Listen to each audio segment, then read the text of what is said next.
This is Country Music Dads, the parenting podcast with a twang. We're driving a highly subjective, comically contrarian, often irreverent conversation about fatherhood and country music for people who have a passion for both. My name's Donnie, and I'm a country music dad. And my name's Dave, and I am also a country music dad. In this episode, we'll discuss the greatest hits of children's books, ones we wished never were printed, and a few that would be great country music songs. There's a well-known country and western artist and fan of ladies in the street named Ludacris, who was challenged during an on-air radio visit to read the wonderful children's book Llama Llama Red Pajama as a rap, and he delivered. Every few months, a video of this visit featuring Ludacris makes the rounds in the parenting social networks, leading elder millennials and younger Gen X parents to smile and perhaps to snicker just a bit about the juxtaposition of the sweet words of this book coming from this rapper's mouth, even as you chase your little one from the windows to the wall for bath time. The video sparked a number of copycats on the gram and TikTok, and several great books were worked into rap numbers on the social medias.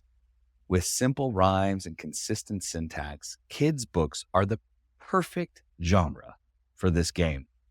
So when we started thinking about some great cross-dad country music content, we thought it might be fun to explore a few books that would make great country music songs. But first, Dave, what are a few of your favorite books that you read to your kiddos? Kim and I just kind of did an early spring cleaning of our books, and we have a lot of books. We have acquired many books. So I got to actually see them as I sorted through the many iterations and the many different styles of books that we have around the house. We've got the board books for the baby. We've got lots of picture books because my oldest is 7. That's our core age range, the core level of reading. And then the 7-year-old is starting to get into more advanced stuff with a little less pictures, more words. So it's an exciting time for reading. A newer book that came across my radar recently, it's called Magic Candies by Beck Hina. It's actually up for an Oscar as a short film. They made it into a short film this year for 2025. It's a really unique artwork. It's kind of like claymation style, and the author actually hand creates the scenes with clay and then takes photos of them. The book is about this lonely little boy, and he goes out. He likes to play with marbles, and he picks up some new marbles, and it turns out they're actually candies, hard candies.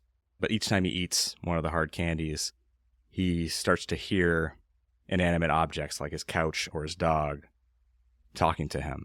And there's one scene that like shocked me the first time I read it, because it's a scene with the dad where dad comes home, and it's an entire page of all these reminders that the dad has given the kid. Did you do your homework?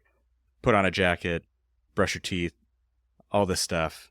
85% of them were things that I say all the time. And then he eats the candy that represents his dad, and all he can hear is, I love you, I love you, I love you, I love you, I love you. Man, it got me the first time, and every time I read through it. So I'll be prepared, hopefully, when I watch the film. I'm excited to see how they do that scene. But that's a recent favorite of mine.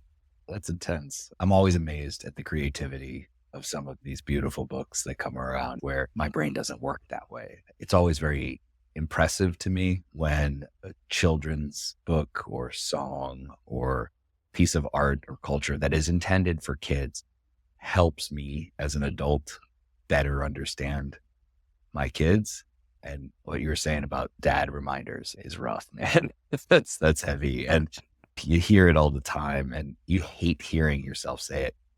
Today, I video my kids playing baseball and like swinging at the bat, and then I hear my voice and I go, "Oh man, I do not like that. That sounds bad. I don't like that at all." So I hope that they hear the love in what we're trying to get across. That's what you hope. That's why that scene, it just like cuts straight into you. That's heavy. That's awesome. Yeah. That's heavy. more of a classic book that I really like is How the Grinch Stole Christmas. Especially for a long kids book. It takes a while to get through it, and usually I'm opposed to the long ones. But the pacing and how the words flow together, it is so poetic. I don't mind. I will sit there and read the whole thing, and I really get into it. It is, in my opinion, a masterpiece.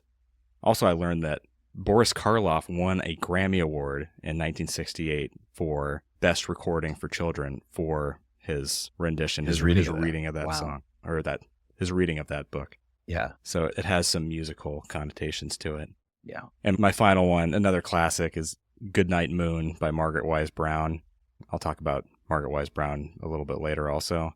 I think this one's a little controversial because it's a little weird, but that's why I like it, actually. It's kind of haunting and surreal. I feel like I get something out of it also. And it's also really soothing. I took that approach where you're just saying goodnight to random stuff in the room. Mm-hmm. It actually works. It works with my youngest right now. I'll just say goodnight lamp, goodnight window, and somehow that's soothing to him. So I don't know if it's something written on the hearts of man. We want to say goodnight to everything around us before we finally close our eyes. It reminds me of the Farron Young, Willie Nelson written Hello Walls, yes. Right? This That's concept of it doesn't make any sense, but it works perfectly because the inanimate objects in which we find ourselves surrounded by are part of our lives. And especially when you're a kid, and the peekaboo is a terrifying concept for a kid, right? You go behind your hands, you're gone. Like, where's dad? I don't understand. He was here a second ago and now he's back. Thank God. Like that concept is wild. Object permanence it's a scary concept for kids. And I think that it plays into it a lot. These things that don't necessarily, we forget about, we just let it be. As you understand object permanence, it's not something that you think about until you have a baby and you play with them doing that thing. And they're like, oh no, you're gone forever. And no, you're back. It's great. I think it speaks to it in a beautiful way. And yeah, Goodnight Moon can be terrifying. I've seen some memes online that it's actually like a metal song or like a horror movie, which also checks out pretty well.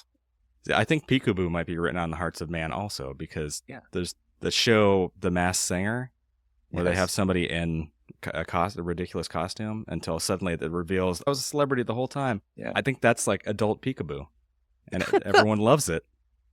They're just waiting for the big reveal. Just as mature of a concept. That's right. Yeah. Yeah, that's pretty solid. Yeah. What are your faves? For me, it's the Going to Bed book by Sandra Boyden here. We read this book to my oldest every single night for years. And this had nothing to do with him wanting it and everything to do with me being a little bit crazy.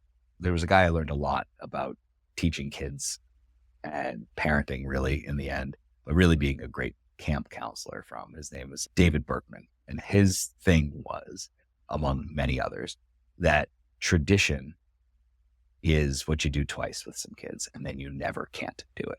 And so I was really big on creating traditions with my kids. And as they got older, some of those things have fallen off. But the Going to Bed book is silly and relaxing, and there are cute animals in it and all of that. There's one part where they go back up after taking a bath, after brushing their teeth to exercise, which honestly, I'll suspend belief that there's a bunch of animals going to bed together on a boat, but not the fact that they're going to go up and get exercise. That's a different point. Yeah, that one is the totally random scene. It's like, why are we exercising? We're already clean. I don't understand. Like, we're jumping rope, someone's upside down. Come on. You don't want to elevate the heart rate right before you go to bed. This is a known fact. Want to chill. And then they all come back down and go to sleep. But there's the last part where they say goodnight. Someone turns off the light and they rock, rock, and rock to sleep. And when he was little, we'd rock and rock and rock to sleep with him. And he would do it with us. And now he's this big galumph of a 9-year-old, big and strong and fast, and pitches in baseball and hits balls 50 feet past the fence and does all that stuff.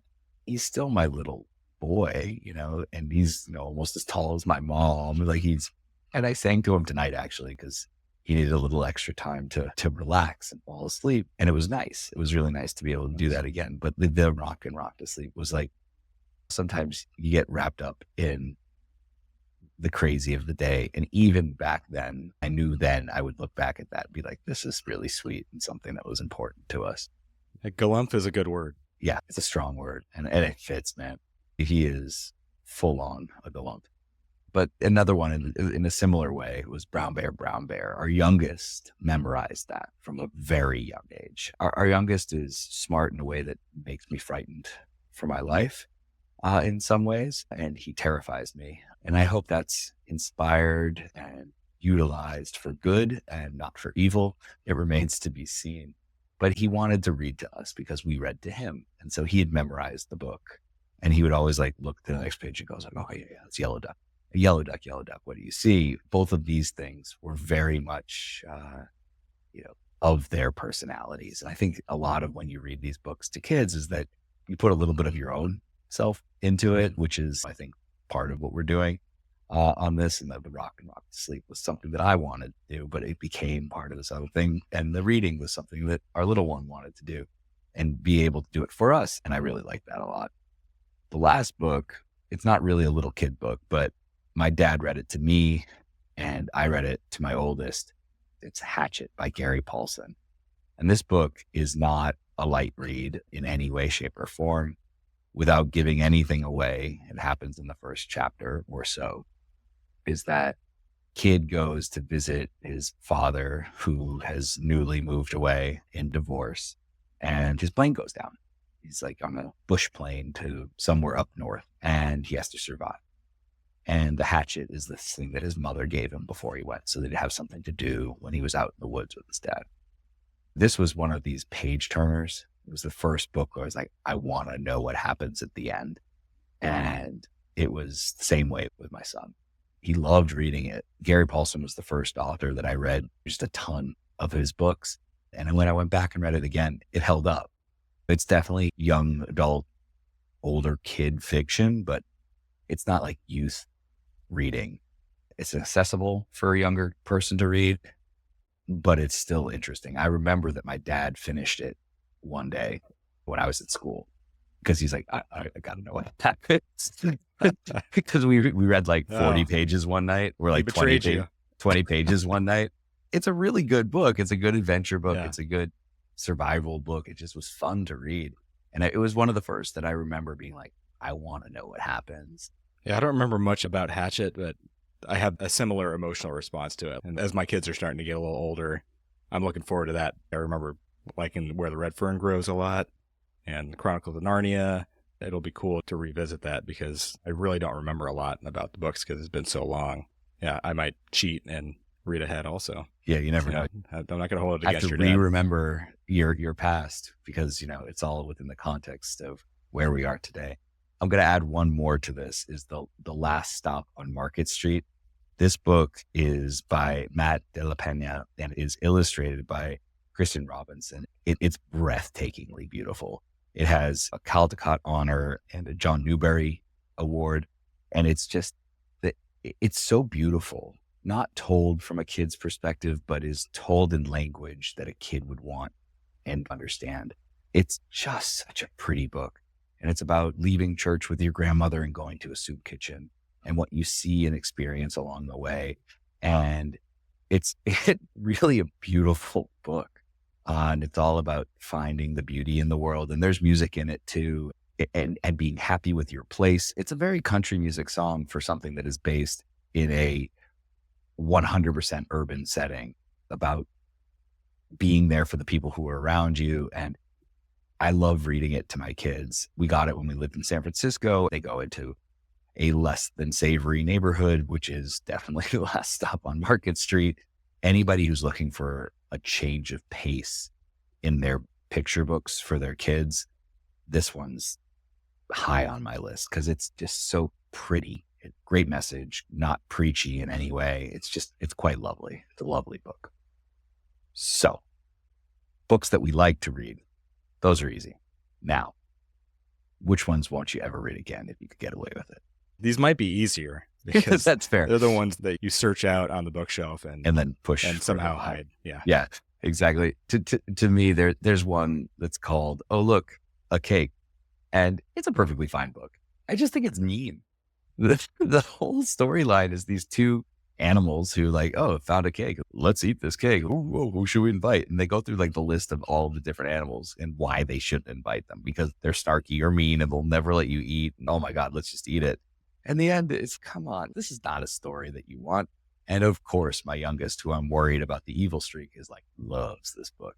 And I just like, Of course. I don't like it. The storyline's clever, but it's, man, like, I don't like the book, man. I just don't like it. And it falls into a very certain category. And I know that some people really like that stuff. They like being snarky and silly, as do I. But that one just hits me wrong. So anyway, what are some that you don't like?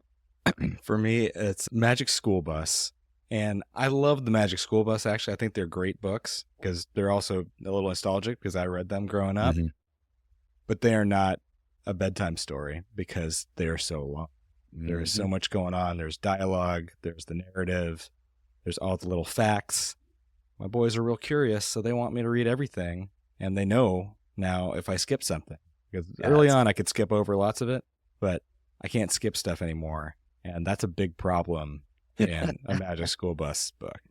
Those are on a special shelf for reference material. But Daddy, you didn't tell me about the endocrinology of this system.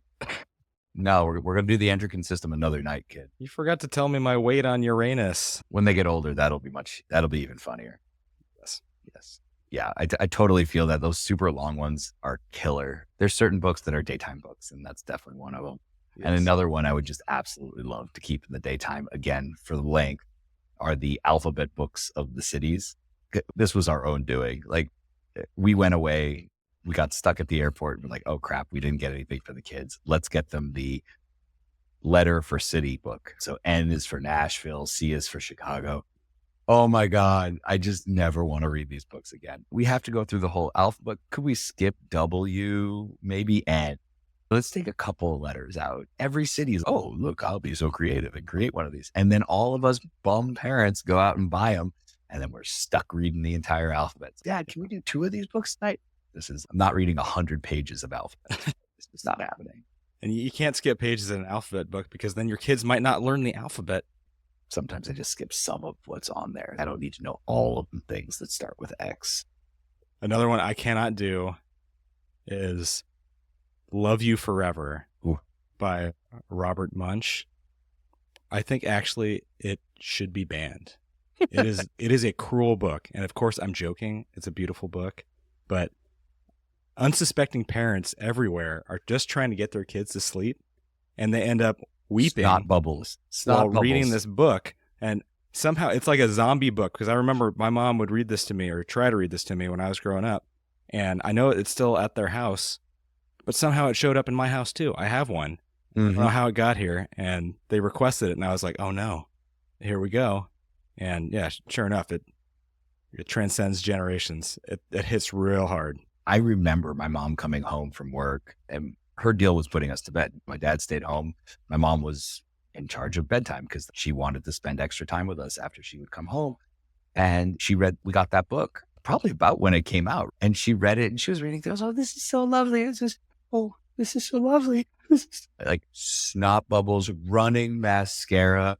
I was like, are you okay, Mommy? Like, I just remember the snot bubbles, and I made fun of her for it because I was a shithead kid, and that's what I did. And now, oh man, I read it for the first time. I was like, nope, we're not going to read that one again. It is one of those generational things, and it's such a universal American parent experience, I think, for anybody who's read that book. And there's this great artist here in the LA area. Actually, she's out on kind of the northwestern part and lives out in Malibu, Lizzie Passion. And she has this great song about refocusing how she sees success called Success in My Mind. And it's all about her kids and her family and making sure that they're healthy and safe. She has a real deep church music background, and it comes through in this song. It's really quite beautiful. And she wrote about how she had some loss in her life. I was like, wow, this is a really beautiful song, and it's really poignant. And then she busts out the I'll love you forever in the middle of it. I was like, not cool, Lizzie. Like, now I'm crying and doing the dishes as I'm listening to new music. That's not all right. And just in case you're not in your feels already, let's just make sure. Let's just here's the clincher. Yeah. I was like, oh man. And it was like such a beautiful use of that section of the book. And it, just come on. That's like cheating. It's like using truffle on a delicious menu item. Of course, it's going to taste better with truffle on it. You got it in your side, and then she twists the knife just a little bit. It's like, oh, got me right there. Not fair, man. The truffle fries of sad parenting books. It really is the truffle fries of parenting books. But it does get us to our main discussion. Taking great kids' books and making them country songs, just like Ludacris did for Llama Llama Red Pajama. So let's talk criteria. There's some real clear themes that work for country music. And I think we see a lot of the crossover in the kids' book genre. So what do you think the best subject matter of books to country music could be? Beer and girls, is that those the top two? Those are definitely criteria? My favorite kids' books. Yeah. There's trucks. There's got to be trucks. Kids Definitely love trucks. Kids do love trucks. Country music loves trucks. Country music does. It seems like it's mandatory. Farms and animals. Rural Lots of animals. stuff. Yep. Rural stuff. Tractors Yes. work too. But I think taking it back a little bit and a little less silliness, I think love and family, the fairy tale storylines, a lot of that really fits into country music. These big stories, truths that are perhaps a little truthy, work very well in country music, and that from forever, right? The story of faith and family and agrarian lifestyles, all that stuff is deep in the kids' stories because it's foundational to a lot of societies, not just American society, but where we find ourselves in the United States. A lot of stuff is foundational to our understanding of where we came from. Even if we didn't come from here, we came from here. And I think that's kind of powerful. And the trucks and the animals and the silliness aside, that's kind of deep and important in kids' books, is that there's some sort of message in the end. A lot of it has to do with your family, doing right when it's not easy, all those types of things. I think those are good kids adjacent issues, minus the beer and trucks part, but definitely the truck part. You said beer and girls. Beer and girls. Yeah. Yeah. That's for, and that's for the young adult ones. Young adult ones. I think that's fair. To play off of gender stereotypes, there's all sorts of quote unquote girl books that would yield great country songs as well. Those fairy tales type stories that are seen as not for boys, which is a ridiculous conversation, which we can have another time. But for this, I think those types of stories really do put it into a strong category of country music / kids books, which I think could work. The question though, does it need to rhyme? A lot of books do, especially for kids, because it's easy for us to stay awake while we're rhyming. But do they need to rhyme for it to work? Does it need a complex rhyme structure? It is very pleasing to the ear. There's a reason that a lot of songs rhyme. I don't think it needs to be a requirement, because I think we've probably all read books and heard songs where the rhymes were forced. Mm-hmm. And that always turns me off. If it makes sense and it's done really well, then it adds something to it. But the story is the important part, and the imagery that it creates and the message. And that's a good point too, is does it need to be a story? Because there are great books, especially a lot of Dr. Seuss books that are lists. And those list songs yield incredible rhymes that are silly and fun and get you into great raps. And we've seen tons of those videos on social media. The Dr. Seuss alphabet book is perfect for that, because Zigger Zagger Zuzz, come on, that's a banger right off the bat, man. That one's going to slap, as the kids say. That's fun. It's a list, but it doesn't yield a great country song. Do you get good country music off of a list? It's not 3 chords in a list. It's 3 chords in the truth. There are lots of country songs that are a list of country things. Yeah. They're usually not the best song, though. I think probably the best crossover version of that is Tom T. Hall's I Love, and then in parentheses, Little Baby Ducks.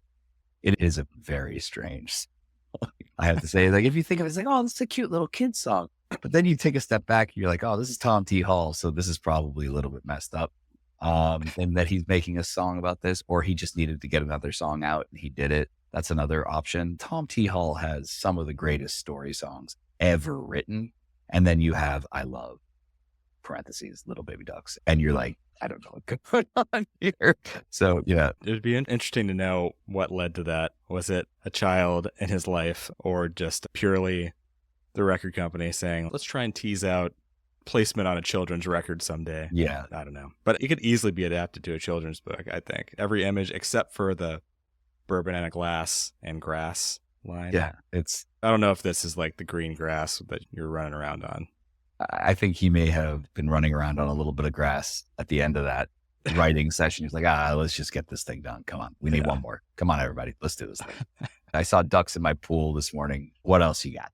And he loved them. Yeah. And he loved those them. Let's list all the things I like. Drinking, ducks in my pool. Let's go. and grass. So now what are the best books? And I'm going to jump out first because I want this one. It is Little Blue Truck, the Little Blue Truck series by Alice Chartel.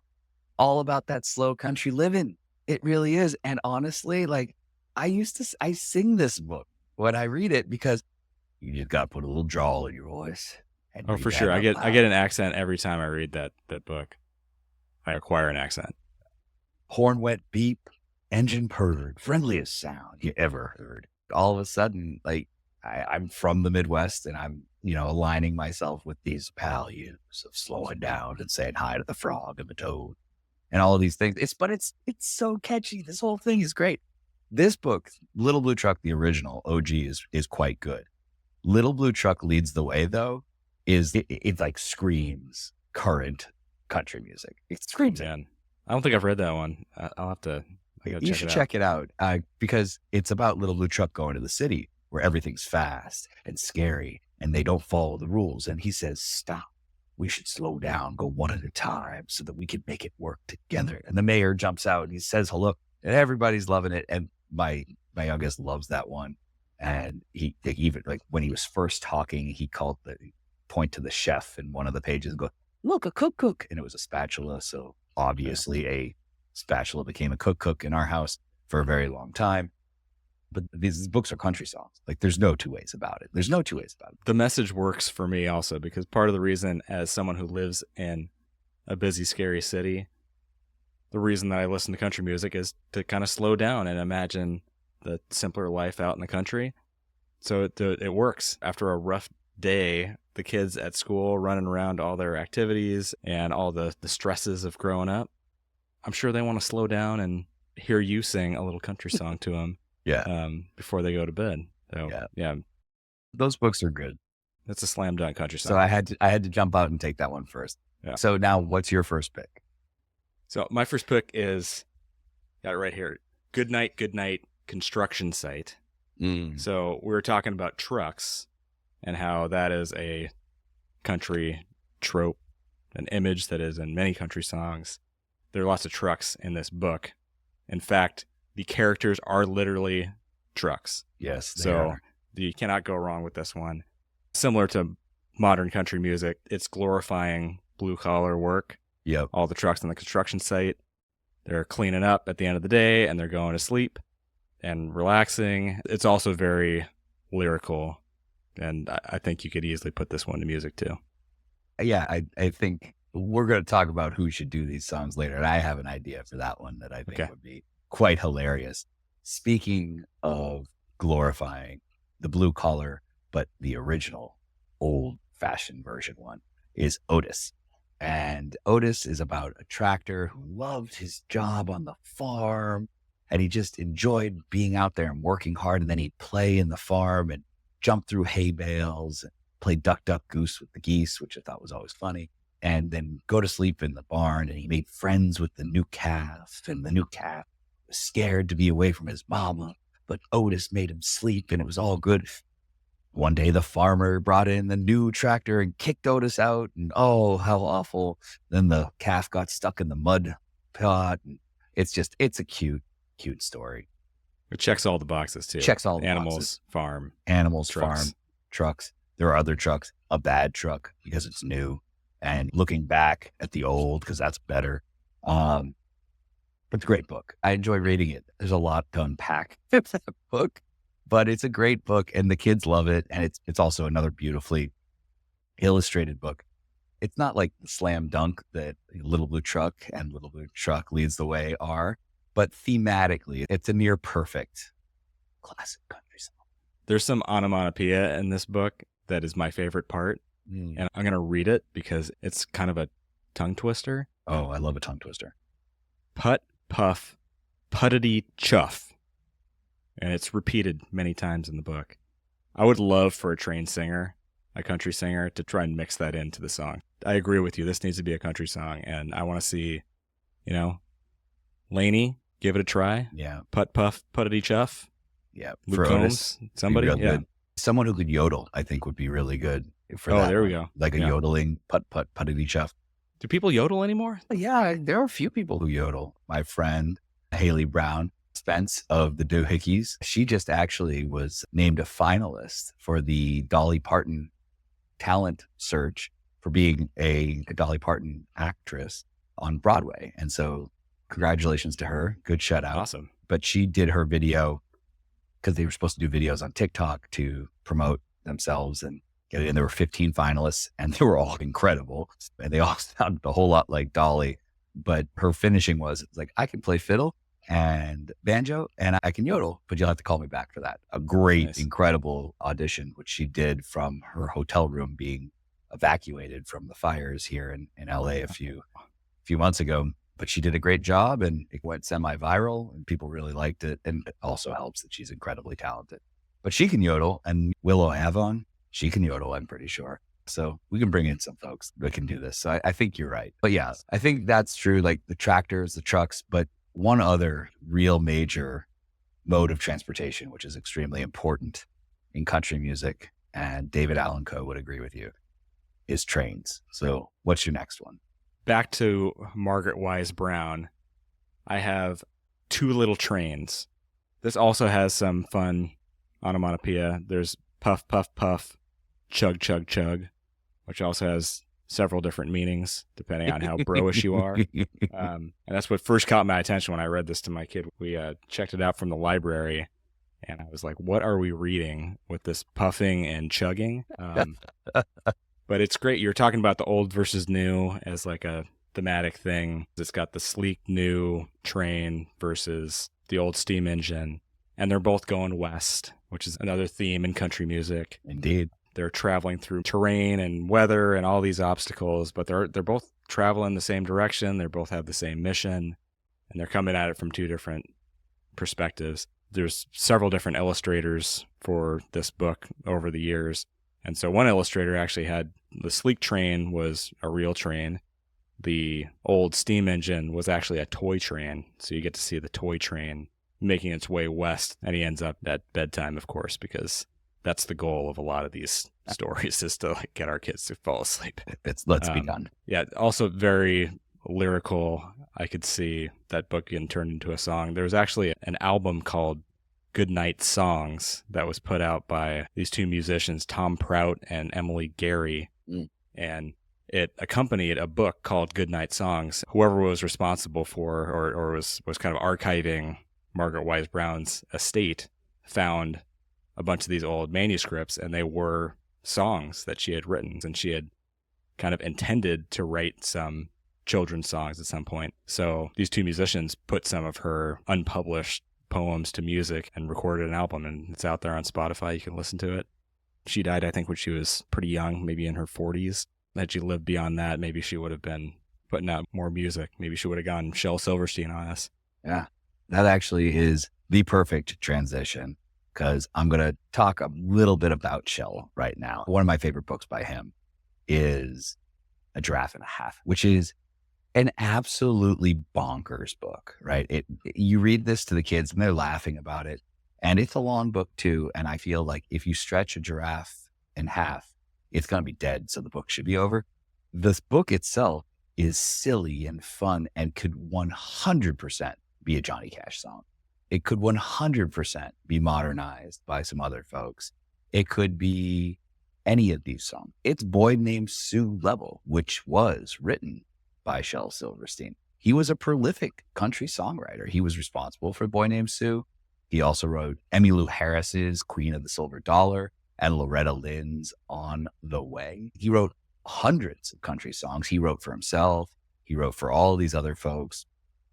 That book checks out. That could be a country song because it's just snarky enough and just twisted enough and just long enough to go and get that repetitive of the up-down chord progression to make it ridiculous. And I think it could be a lot of fun as a country song. Got one more for you. This one's for you. This is a bro country song. Yes. Our little bros in training need something Yes. to help them sleep too. Wow, there's a lot to unpack in that particular statement, but we're going to leave it alone. Tow Truck Joe by June Sobel. This children's storybook version of Redneck Yacht Club. It is the most ridiculous book. It's like this tow truck goes around with his buddy dog who like is able to go fix stuff. And then there's a car crash where cookies spill, and then there's a mixer and some milk, and they make ice cream and they eat it together. This is bro country. You might as well be on a pontoon drinking out of a red Solo cup when you're reading this to your children. It's a party anthem. That's all it is. And it's just crazy. It's like the flip side of the coin of Giraffe and a Half with the Dada-esque craziness of Shel Silverstein. This one's just straight radio country for you. It's good stuff. Yeah, it is artificially cheery. Joe is always just saying hello. There's all these really major mishaps are happening all around. Unbelievable.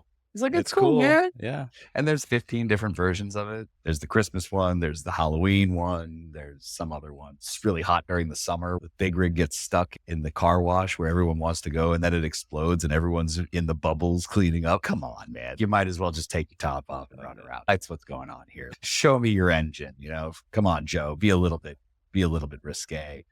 No. Yeah, I think we've gone to a place. We went there, yeah. We went there. We have some winners. We have some ones we shouldn't touch again. But these books and stories are, they're kids' books. Many of them lend themselves to interpretation. Some of them might be perfect songs on their own. And so as we start thinking about who should be doing this, I want that to be like in your head while we're doing this. And dear listener, I'd love to hear what your favorite ones are. So hit us up in the comments about that, because I feel like there could be just a massive list of great country songs from these books. If anyone out there wants to make a song, we'll definitely talk to you about it. With that in mind, Dave, who would you want to sing your choice of children's book to country song? For Goodnight construction site, the Highwaymen would have been perfect for this one. There's the 4 singers of the Highwaymen, and they go through each of the construction vehicles in Goodnight construction site. Willie could be the bulldozer because it has a smokestack. And Chris Christopherson could be the crane truck. Waylon is the cement mixer. And then Johnny Cash comes at the end, and inexplicably he could be the Mars rover because he's out in outer space. That would have been perfect. Oh, man. Unfortunately, Willie's the only one that is still alive at this point. So maybe the Highwaymen could do it. Yes. And in homage to the Highwaymen, because girls can like trucks too, man. It doesn't have to be the Highwaymen. So so Marin, if you're listening, let's Brandy, do this. You got kids too. Marin, you got kids. Let's make this happen. Tyler Childers, I would love to just unleash his creative mind on any number of children's books. There is some precedent for this because on the last album that he put out, Rustin' in the Rain, there is a song based on a book or a section of a book. He had a song on that album called Luke 2:8-10, and it's a section of the book of Luke in the Bible where the shepherds see the angel of the Lord for the first time. And his interpretation is hilarious. He said that this is the closest he's gotten to having a Christmas song, as he's just reacting like, what would it be like if I was the shepherd seeing this angel out in the field when I'm watching after my sheep? I would want him just to go to town on Harold and the Purple Crayon or Where the Wild Things Are. Any of these like kind of surreal, Runaway Bunny, Goodnight Moon. I think he'd do a great job, and the music video would be bizarre and amazing. Those are really deep and beautiful concepts of what could be a lovely kids story and kids song. But you, as the #1 hearty apologist / fanboy, I feel like you got to tell me something about Hardy here. I could not get through an episode without doing that, yes. If we want a bro country song based on a children's book, I think Green Eggs and Ham would be a good one to start with because it's very repetitive. And the song that comes to mind is not a Hardy song. It's a Kip Moore song. Mm-hmm. Something about a truck. He's listing stuff out just like the Green Eggs and Ham. And this could be adapted for people who refuse to listen to country music because that's what the whole book is about. It's someone that is refusing to try something new for no reason. We want to encourage people to, like we were talking about in the last episode, maybe dip their toe in country music waters. And maybe bro country is the way that they do that. If it was Kip Moore singing Green Eggs and Ham, it would be, I don't like 'em in the rain, on a train, in a box with a fox. It would just work. Works. And Hardy, of course, would be featured on the song, and he would come in for the chorus, and he would sing, I do not like green eggs and ham. And by sing, I mean scream. That's how Dr. Seuss always intended it. Yes. Some screamo new metal country adjacent to music. That's right. As visualized by Dr. Seuss. So to take a slight turn away from that particular space, Yes. Bring us home. I will bring us home. I want Colter Wall to do Little Blue Truck. Both of them, in fact, because he loves that slow life. That's his thing. He's slow. That's true. He talks like this. He sings differently, and I won't do it. I won't try to sing like Colter Wall. It's not good. I could listen to him read the phone book. Yeah. His His we voice. still had phone books. Yeah. Yes, indeed. I think that his voice fits the style of music that he does. I love listening to him.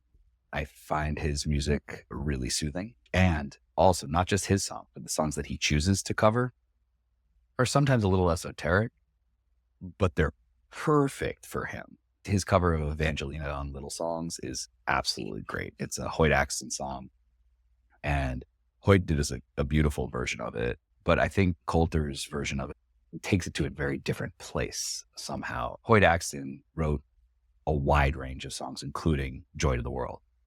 If you listen to Evangelina by Colter Wall, you were like, oh, wow, this is a great song about crossing the desert for your love and all this stuff. And then you have Hoyt Axton's, and you're like, oh, I get it. This guy is a brilliant songwriter.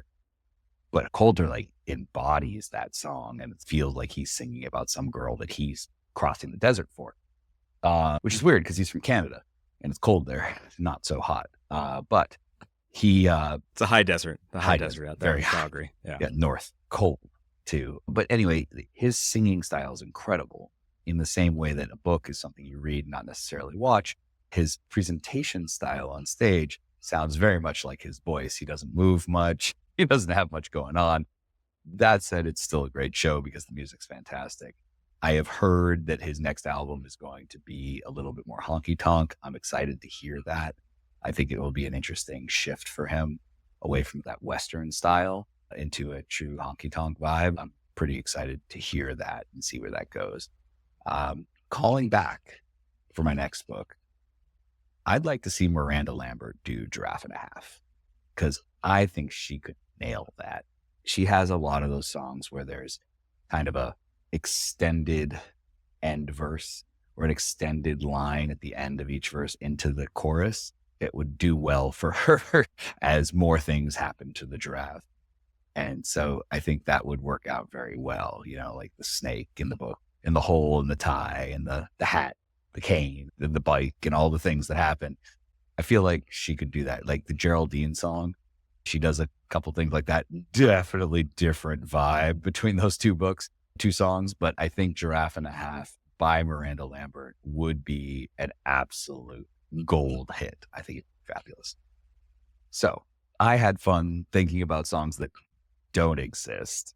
Let's talk about some that actually do. We have a recurring segment on the show called Dad Life Soundcheck, and it's all about songs that are speaking to us right now. Something about them hits home for us as parents listening to it, as dads listening to the song.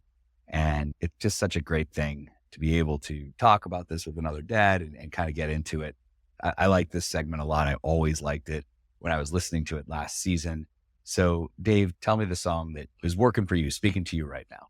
I don't know if it's speaking to me, but it fits with something that's been going on in the household. It's called Buy Me a Boat by Chris Janson. So my oldest last year, for a school assignment, he was asked to write what one of his future hobbies was going to be. Mhm.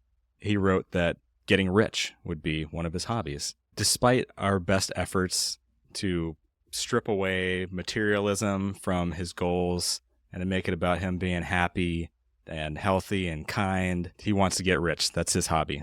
That's his intended hobby. And I don't know where he got it from other than the game of life. So maybe that was the influence, where at the end of the game of life, whoever wins is whoever accumulated the most wealth. You even trade in the people you met along the way for a dollar amount. So maybe that was the wrong message.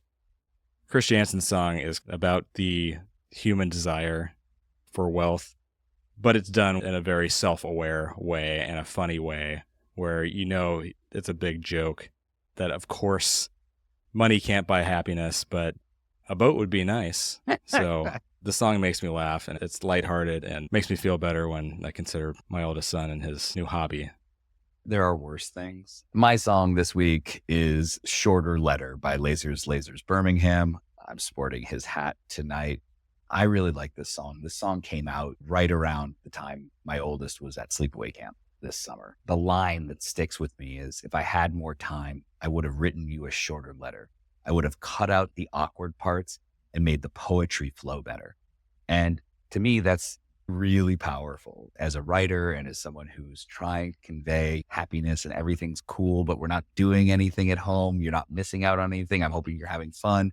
Did you brush your teeth? Have you changed your underwear? Those type of things in a camp letter, it just gets long and there's really nothing in it. And so this song playing as I'm writing a letter to my son, I was sitting there going, yep, if I had more time to think about this, I would make this tighter. And I'd make everything better, right? You'd think more about it. You'd have more time to be sharper and better. I think we all faced with that. If you had more time to do it, you'd do it better, but you're not. And you end up talking more, as we do. The album is spot on crazy pants. There's songs about alien abduction and getting roofied by a bunch of hippies on your way to a honky tonk in Bakersfield, and cosmic trucker songs, and again, doing drugs. It's not a kid's album, but this song, I think, is the sleeper best written song on the album. They're all really creative and they're really smart. This song is real good. I don't know why, it reminds me of Ernest Hemingway, because Hemingway wrote in those short, tight sentences, and Old Man and the Sea is, I think, fewer than 100 pages, and it is must-read literature in the English language.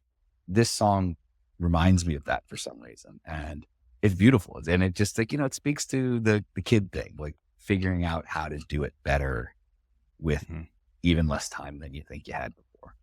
It seems counterintuitive that you would need more time to write shorter, but it is true. Anybody who's tried to write something, I used to write really long emails at work and edit them down because I was like, no one's going to read this if I send it to them like this. It's very applicable. This year, my oldest wrote his mom a Valentine's Day card, and it was so sweet. He told me in the car while we were driving home from his basketball practice that, I'm going to write her a card when I get home. I already know what it's going to say. So he'd been like ruminating on this, and sure enough, he wrote it. It was short, succinct, and it was beautiful. And in crayon, it fit on a quarter sheet. Yeah, there you go. So there's some beauty to simplicity, and it's hard to distill complex emotions and thoughts down to a few words. A lot of these children's books authors were able to do it. These songwriters can do it. That's why I love following this stuff and digging into it. It's really amazing what these artists can do. So our next segment we call Change My Mind. In a world where flexibility and opinion is seen as a weakness, we want to model good behavior to our kids and to our listeners as we respectfully and humorously try to change each other's mind about pressing issues of country music, fatherhood, and other nonsense. So this week, Donnie, going to Costco is a miserable chore. Please change my mind. I would love to. And For all those who are on audio only, please know that I am wearing my Kirkland signature sweatshirt from Costco that I love. It is so cozy and so lovely.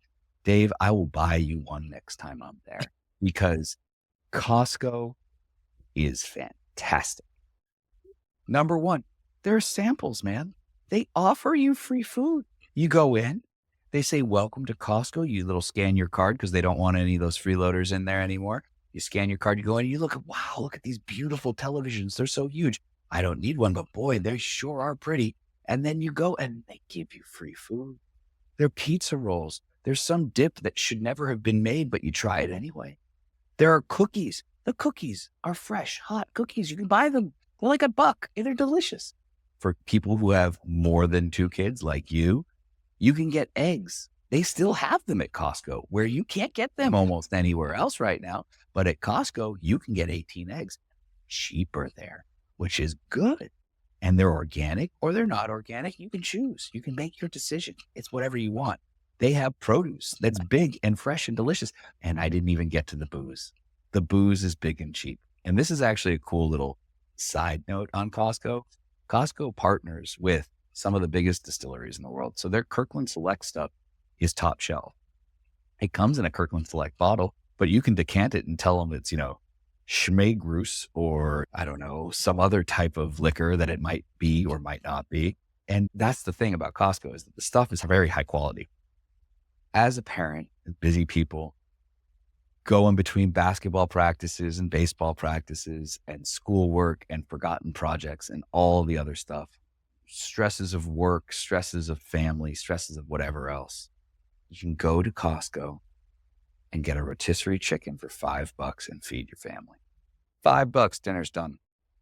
Sorry, bro. You're not going to get anything better than that. And it's delicious. 2 rotisserie chickens is cheaper than any other meal you can have. Now, as you're leaving Costco, because you've worked up an appetite from all those samples and all of the fabulous clothing opportunities that you may have to purchase from, and, nuts in gigantic bags and bushels and rice that you could feed small countries with. You need to get yourself a hot dog and a soda because you're a little peckish. A hot dog and a soda is $1.50, man. You can't beat that. It is the best price for anything in the world. They will never change the price. And I know I'm preaching here and I'm going to stay up on my soapbox for this for a while. The $1.50 hot dog and soda, for that alone, you should be a member of Costco and be happy to be there. That's the thing. Be happy to be there. And I know that your littlest is probably still in the diapers. The toilet paper thing gets expensive. Costco toilet paper, you can't beat it. It's the best toilet paper. Yeah. I could go on and on about Costco. You make many points. I'll give you that. Oh, okay. I see. So there is part of me, we were talking about how a lot of these books that we were talking about today were about slowing down. I'll admit that part of what makes Costco miserable to me is probably a me problem because I want to be in and out of there. Yes, the eggs. That is where you go for eggs. Actually, I'm going to cut that because I don't want people taking my eggs from Costco. I thought that was our secret, Donnie. Sorry, bro. I got to preach the Costco gospel. And yeah, big family here. I got 3 kids. It makes sense to go to Costco and buy in bulk. If they combined the $1.50 hot dog with the high-end booze somehow, if they were able to give me a hot dog and a shot of bullet bourbon, maybe I would change my mind. That would encourage me to take it a little bit slower and relax. A trip to Costco, to me, it's like a 3-hour excursion between finding parking and then getting blocked by all the carts of people stopping for samples. And I'm not a sampling kind of person. I'm trying to get it in and out. But you know what? Maybe I should be. Maybe I should. It's like the shopping equivalent of stop and smell the roses. Yes. You've got to stop and sample the samples at Costco. Yes, indeed. And maybe that's what's missing in my life. I appreciate the impassioned plea for the home team that you're sporting there on your chest, the Kirkland faithful. Maybe when I go this week for my next round of eggs, I'll stop and block traffic with my giant cart and eat a pizza bagel or something. There you go. You got to give it a shot. I appreciate your open-mindedness to this. It's very good modeling. I needed you to change my mind because I don't want going to Costco to be miserable because I have to go a lot. because the boys are eating a lot of food. Yes. And They don't stop. That seems to be something I'm learning as the Yeah. children get older. It was a fun conversation, and thank you all for listening. The best way to support us is to subscribe to the show on Spotify, Apple Podcasts, or wherever you get your podcasts and whatever platform you use. If you want to see new episodes and more content delivered straight to your email inbox, please subscribe to our newsletter, countrymusicdads.substack.com. You can find everything that we do on our website, countrymusicdads.com. And we'd love to hear what you think. So send us your comments, suggestions, friendly banter. You can do it on Instagram at Country Music Dads or via email at countrymusicdads@gmail.com. Stay tuned for our next episode where we'll get into Luke Combs' most recent album, Fathers and Sons. It seems appropriate that we should weigh in on an album like that. Whether you're at the dance hall, the playground, or the schoolyard, or just folding some laundry, thanks for tuning in. We'll talk to you soon. So our next segment we call Change My Mind. I actually don't have it up. Okay. I didn't have the script up. There we go. Yeah, you're fired then. I know.